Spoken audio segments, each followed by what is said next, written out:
This is KGW News at 11.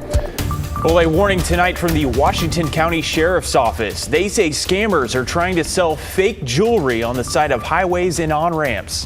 Thanks for joining us tonight. I'm John Adams. Art Edwards spoke to a man whose efforts to help someone turned frightening. Mark Lewis wanted to do the right thing when he saw what looked like a motorist in trouble on Highway 219 in Washington County. It turned into a frightening incident that sheriff's deputies are now investigating. The incident happened here along Highway 219 on Monday afternoon. Lewis was in his work vehicle along with a passenger. We saw a guy with a passenger door or a driver's side door open, and it looked like he was shaking the driver. And next thing you know, he steps out and he starts waving us down. So my first thought is this guy's having a heart attack or having a diabetic episode, something. So we just pulled off right in front. They were getting ready to get out to see if they could help. And that's kind of when things got a little wild. The guy that waved us down walked up the passenger side of the door and just immediately opened the door. And he started leaning in. He had his hand on my apprentice's leg. He told a story of being a millionaire from Dubai and needed money to help a family member. He offered jewelry for cash. Lewis said he knew that he needed to get away. As he drove away, the black Mercedes SUV with California plates and the men inside began to follow. Terrified. Yeah. I'm not ashamed to say it. I was terrified. At that point, it became, oh, those idiots, whatever. And then it became, dude, we got to get, we have to go. We have to get out of here. We have to get home. Eventually, the SUV left them. Lewis was shaken by the incident, but says he'd still like to help people in need. He'll be cautious and has some advice to pass along. Make sure you're going to go home to your family. Make sure you go home to your family. And so if what you're going to do is going to not get you home, don't do it. Go home to your family. The Washington County Sheriff's Office says they have had several reports of similar incidents in the past 2 weeks. They advise people to be cautious when approached by someone they don't know. Art Edwards, KGW News. All right, turning now to weather. It's cooling down outside now, but we had a beautiful Saturday across the Portland area today. Ashley Graham's joining us now. And Ashley, what's Easter Sunday looking like for folks in the area? John, this beautiful weather is just going to continue. Today we were up in those high 60s. Let's take a look through tomorrow. We're going to go through step by step here. So we're going to start off Sunday, 7:30 a.m. Maybe some of you are heading out to one of those sunrise services. Well, it's going to be 41 degrees in Portland, 43, 42 on the coast. So we're starting off pretty chilly. Some areas, especially in the gorge, could see some frost. So if you're heading out early, going to want to have that coat on with you. But as we progress through the day, we start to see all those clouds head out. We head into the mid 50s. So by 12:30, we're sitting right in that 50s range, which is pretty average for what we'd see this time of year. But we're going to continue to heat up. Actually, tomorrow we're going to head back into the 60s. So by the time we get to around that 4-5 o'clock hour, that's when we start to see those warmer temperatures. Going to maybe top out right around 61 degrees here in Portland, mid 50s along the coast, a little bit chillier than that if you're in the Cascades. So what's next for us after Easter Sunday? Well, the warm temperatures are going to get even warmer. We could possibly see 70 degrees on Monday. We'll talk more about that and your 7-day forecast coming up. All right, Ashley, thank you.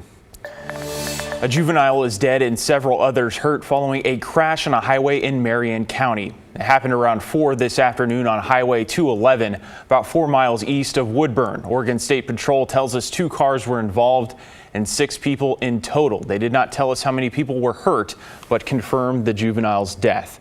The crash is still under investigation. And a Washington County woman is dead following a crash involving a semi Friday afternoon in eastern Oregon.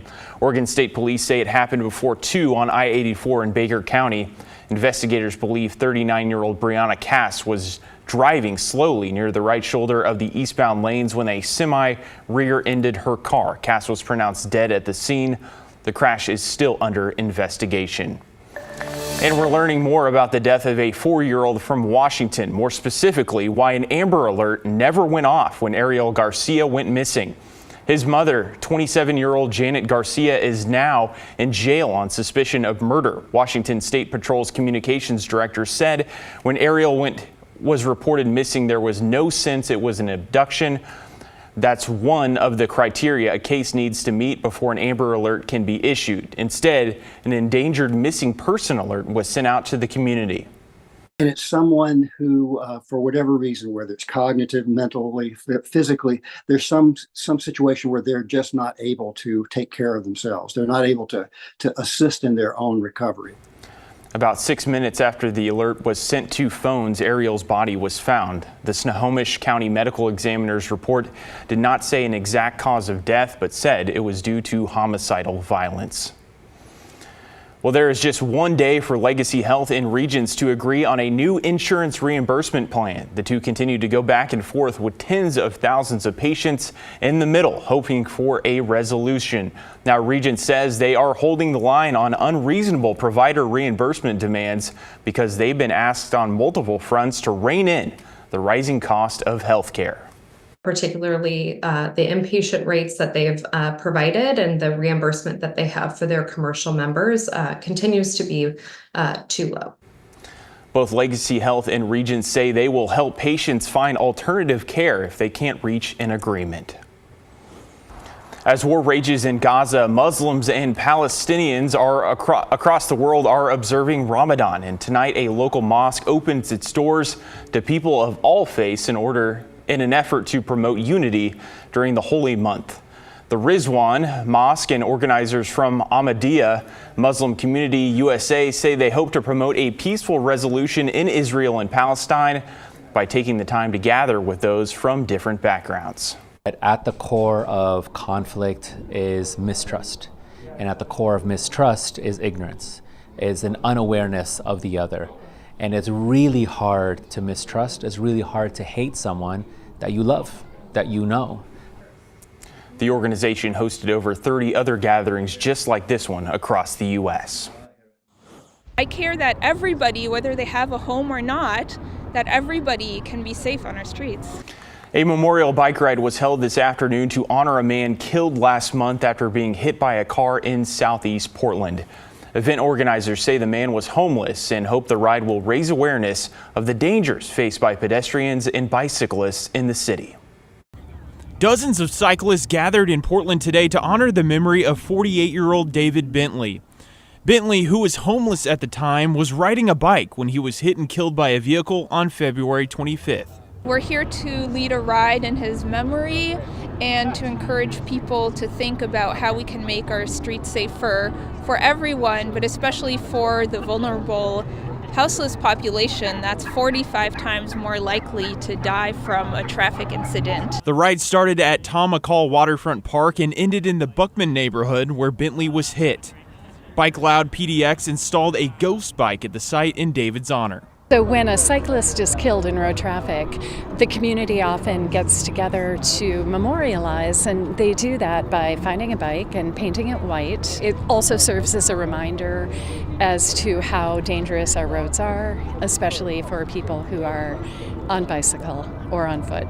David's mother told us what her son was like. David was one of the greatest people and best friends I've ever had. He was always there for people. He would do anything for you. Activists hope changes can be made to make Portland streets safer for the unhoused population. People who don't have a home to go to, they're out at all hours of the night, they're crossing dangerous streets, and if people just slowed down, even if they didn't see somebody crossing the street, the chances of that crash being fatal or serious injury would be much lower. Well, still to come